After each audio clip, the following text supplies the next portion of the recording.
नमस्कार, जय माता दी। मैं हूं आपकी अपनी लाइफ डिजाइनर आचार्य जीतू सिंह। कार्तिक शुक्ल पक्ष की नवमी तिथि अति उत्तम तिथि होती है, यानी इसी दिन मनाई जाती है आंवला नवमी। इसे अक्षय नवमी भी कहा जाता है और कहा जाता है अगर आपको अक्षय फल की प्राप्ति चाहिए, आपको उत्तम स्वास्थ्य चाहिए, आपको अपनी ढेरों मनोकामनाएं पूर्ण करने का रास्ता चाहिए, तो यकीन मानिए इसी आंवला नवमी के द्वारा ही वो रास्ता जाता है। अब उस रास्ते पर चलने के लिए आपको क्या करने की ज़रूरत है? आपको कुछ विधि विधान का ध्यान रखने की ज़रूरत है। कहा जाता है कि आंवला नवमी के दिन अगर आंवले के पेड़ के नीचे बैठ करके पका हुआ भोजन पूरा परिवार खाता है तो उस घर से कष्ट कोसों दूर हो जाते हैं और वहाँ पर ही आपको मिलता है आरोग्य रहने का वरदान, यानी रोग आपके जीवन में आते ही नहीं हैं।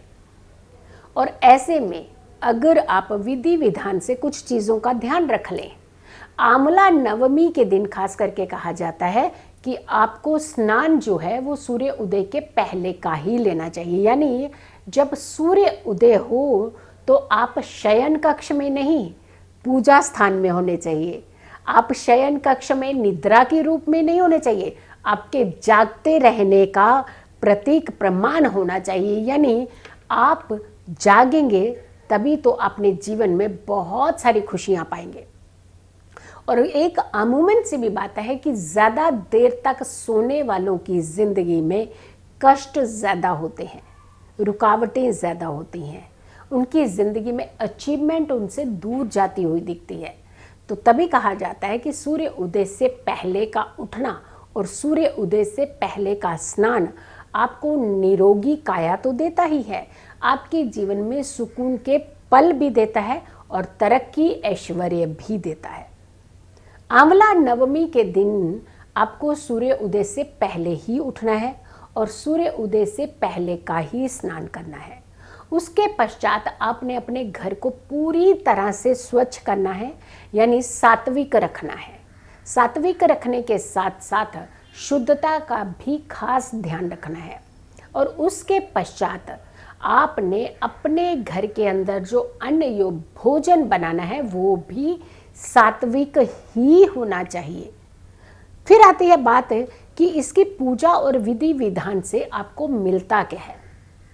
हमने अभी बताया कि आपको निरोगी काया मिलती है, आपको कष्टों से मुक्ति मिलती है, आपके जीवन में सुखों का आगमन होता है, आपके जीवन से कष्ट दूर होते हैं और खास मनोकामनाएं अगर आपने पूरी करवानी हो तो इसी आंवला नवमी के दिन आपकी सारी मनोकामनाएं पूर्ण हो सकती हैं। इस दिन भक्ति पूजा जप तप करने वालों के जिंदगी में हमेशा द्वार जो खुलते हैं वो खुशियों के द्वार ही खुलते हैं।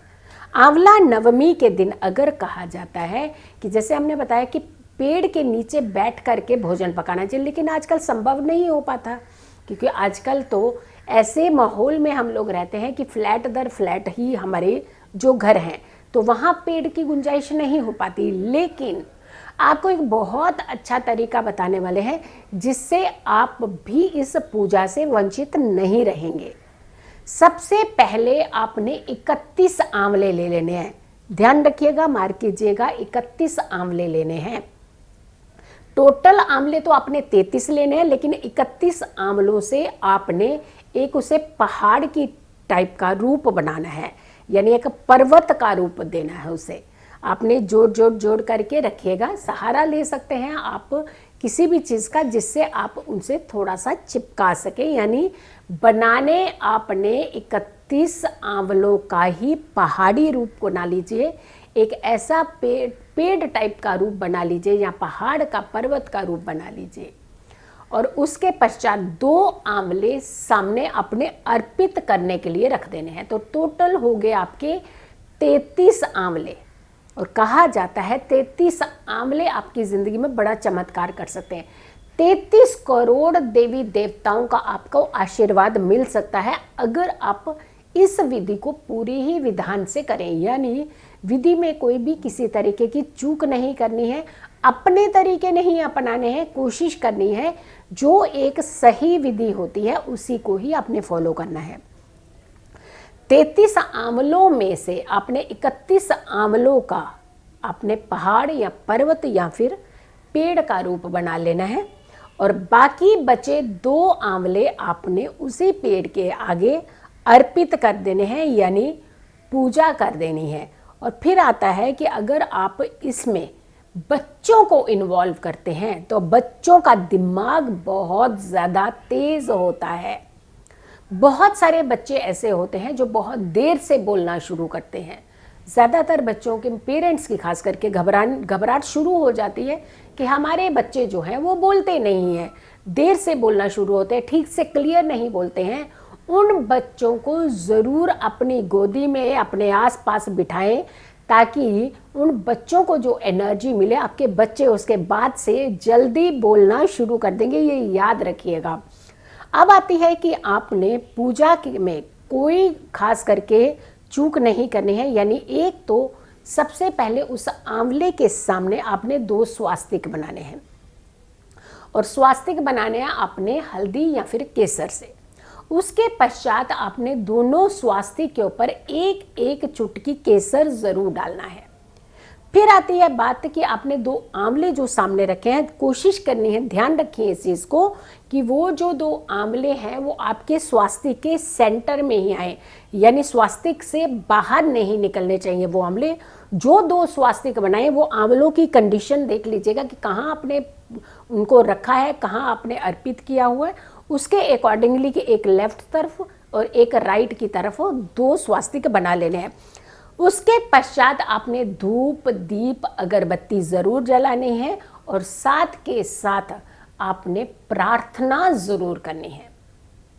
आंवला नवमी की कथा आती है, आप उसे जरूर पढ़ लीजिएगा और उसके पश्चात आपने हाथ जोड़ करके पूरी विधि विधान से ही अपनी मन्नतों को मांगना है। जल्दबाजी बड़ी जल्द कर देते हैं, हमें जब कुछ पाना होता है बस हमें जल्दी से ये दे दीजिए, ये दे दीजिए। क्या होता है जब हम मंत्र का उच्चारण भी करते हैं, कहते हैं ना कि किसी मंत्र का उच्चारण जल्दबाजी में करते हुए उसका उल्टा वर्ड्स का हम प्रयोग कर देते हैं तो एनर्जी हमारे पास वही आने लगती है। तो इसीलिए खास करके आपको ध्यान रखने की क्या ज़रूरत है, जब आप पूजा विधि विधान पाठ करते हैं तो उस समय आपको खास करके ये ध्यान रखने की ज़रूरत है कि भगवान से आप पाना क्या चाहते हैं, भगवान विष्णु माँ लक्ष्मी से आप क्या पाना चाहते हैं।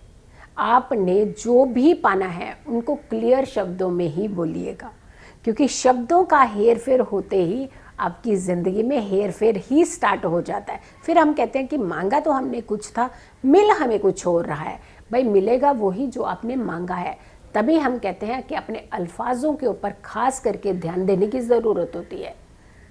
शिव की आराधना करने से पहले हम शिव को अगर सिर्फ मात्रा ही हटा देते हैं तो वो शव बनता है, शिव नहीं बनता। वो एनर्जी ही अलग हो जाती है जो हम पाना चाहते हैं और जो हम कहना चाहते हैं। तो इसीलिए आपने सबसे पहले 2 चीज़ों का खास ध्यान रखना है। एक तो पवित्रता का ध्यान रखना है, एक सात्विकता का ध्यान रखना है। और जब आपने किसी भी वरदान को पाना है, जो भी आप अपनी इच्छा पूर्ण करना चाहते हैं, उन वर्ड्स का, उन अल्फाजों का खास करके ध्यान रखने की ज़रूरत है। उनका चुनाव बहुत ही सलीके से करना चाहिए। आपने अगर अभी तक इस वीडियो को लोगों को शेयर नहीं किया है तो बहुत सारे लोगों को इस वीडियो को शेयर ज़रूर कीजिएगा, क्योंकि इस वीडियो के अंदर एक निरोगी काया का आपको आशीर्वाद मिलेगा। हमने कहा ना, जो बच्चे बोलते नहीं बहुत जल्दी पटर पटर बोलने लगेंगे। यकीन मानिएगा, आपने करना क्या है उसके बाद, बच्चों के बोलने के लिए आपने क्या करना है ये ध्यान रखिएगा। आपने अपने घर से जो ले अन्न है वो आपने इस आंवले की होरा में रखना है। अब आपने आंवले की ढेरी भी बना ली, पूजा भी कर ली, सब कर लिया। अब जो मेन विधि है वो करने का समय आ गया।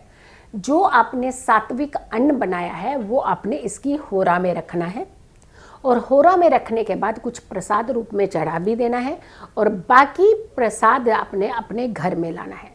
सबसे पहला अन्न का टुकड़ा आपने उस बच्चे को देना है जो बच्चा बोलना जल्दी नहीं सीख रहा है, यानी या फिर बोलते हुए अटकता है या फिर लड़खड़ाता है या क्लियर शब्दों का प्रयोग नहीं करता है। तो सबसे पहले अन्न आप उन्हें खिलाएंगे।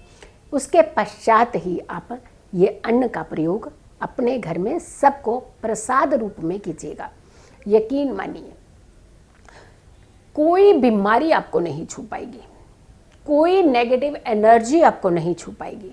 आपके जीवन में आएंगी तो सिर्फ खुशियां ही खुशियां। खुश रहिए, स्वस्थ रहिए, पॉजिटिव रहिए। जब पॉजिटिव रहते हैं तो हर समस्या से हम दूर रहते हैं।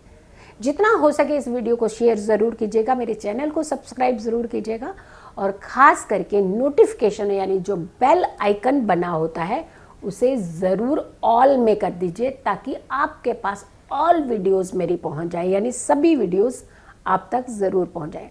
अगर आप मुझसे संपर्क करना चाहते हैं यानी अपॉइंटमेंट लेना चाहते हैं तो नीचे दिए हुए नंबरों पर संपर्क करते अपनी अपॉइंटमेंट भी बुक करा सकते हैं। खुश रहिए, स्वस्थ रहिए, पॉजिटिव रहिए। जल्दी हाजिर होंगे एक अच्छी वीडियो के साथ। तब तक के लिए नमस्कार।